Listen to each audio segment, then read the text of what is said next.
শহরের মাঝামাঝি অবস্থিত হোটেল ছায়া নিজেই একটি ধাঁধা ছিল। এই হোটেলটি অনেক বছর ধরে বন্ধ ছিল এবং এটির সম্পর্কে অনেক ভয়ঙ্কর গল্প প্রচলিত ছিল। বলা হতো যে এখানে রাতে অদ্ভুত আওয়াজ শোনা যায় এবং এখানে যারা থাকেন তারা আর কখনো ফিরে আসেন না।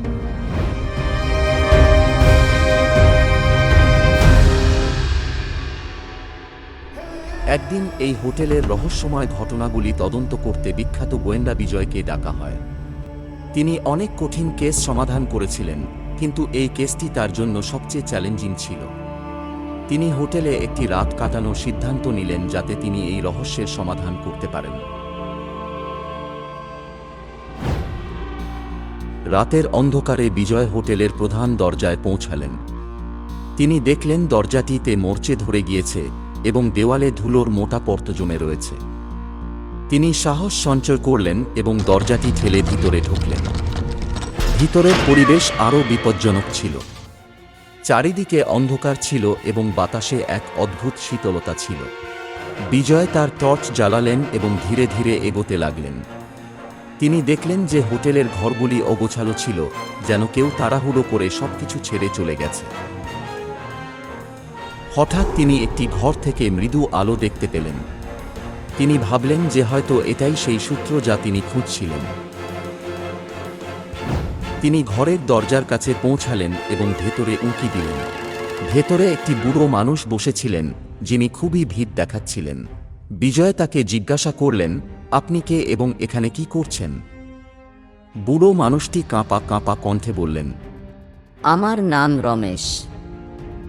আমি এই হোটেলের কেয়ারটেকার।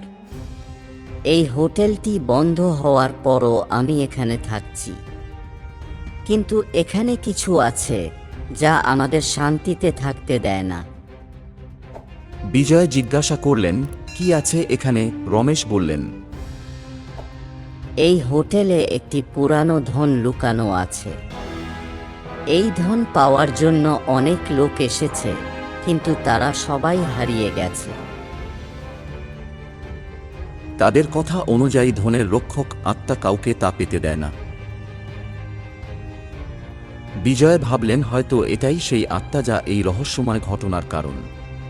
তিনি রমেশকে বললেন, আমাকে সেই ধনের পথ দেখান। আমি দেখতে চাই সত্যিই কি ঘটছে। রমেশ তাকে হোটেলের ভূগর্ভস্থ কক্ষে দিকে ইঙ্গিত করলেন। বিজয় নিচে নামার সিদ্ধান্ত নিল।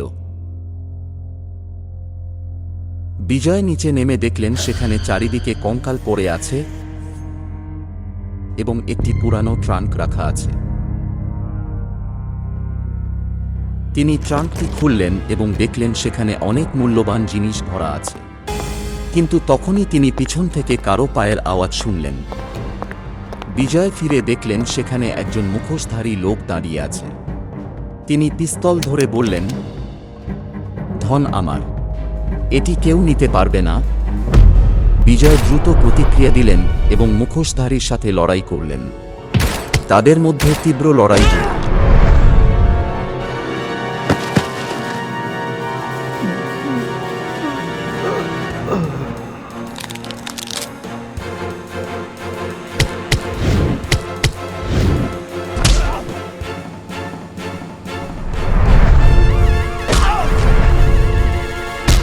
অবশেষে গোয়েন্দা তাকে হারিয়ে দিলেন এবং তার মুখোশ খুলে ফেললেন।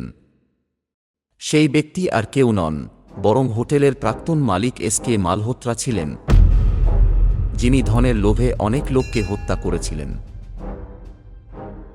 বিজয় পুলিশকে ডেকে মালহোত্রাকে গ্রেপ্তার করালেন। তিনি স্বীকার করলেন যে তিনি আত্মার মিথ্যা গল্প ছড়িয়েছিলেন যাতে আর কেউ ধনের কাছে না পৌঁছতে পারে।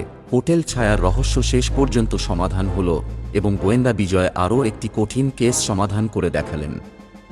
গ্রামের লোকেরা শান্তির নিঃশ্বাস নিল এবং হোটেলটি পুনরায় খোলার প্রস্তুতি শুরু করলেন। গোয়েন্দার জন্য এটি আরেকটি সফলতার গল্প হয়ে দাঁড়ালো এবং তিনি পরবর্তী চ্যালেঞ্জের জন্য প্রস্তুত হয়ে গেলেন। তাহলে বন্ধুরা, আমরা এই গল্প থেকে শিখতে পারি যে বড় সমস্যার সমাধান শান্তি ও সংগ্রামের মধ্যে লুকিয়ে থাকে। জীবনের সবচেয়ে বড় সমস্যার সমাধান করাই সবচেয়ে বড় প্রাপ্তি। আজকের গল্প এখানেই শেষ হয়। আবার নতুন গল্পের সাথে দেখা হবে। ধন্যবাদ।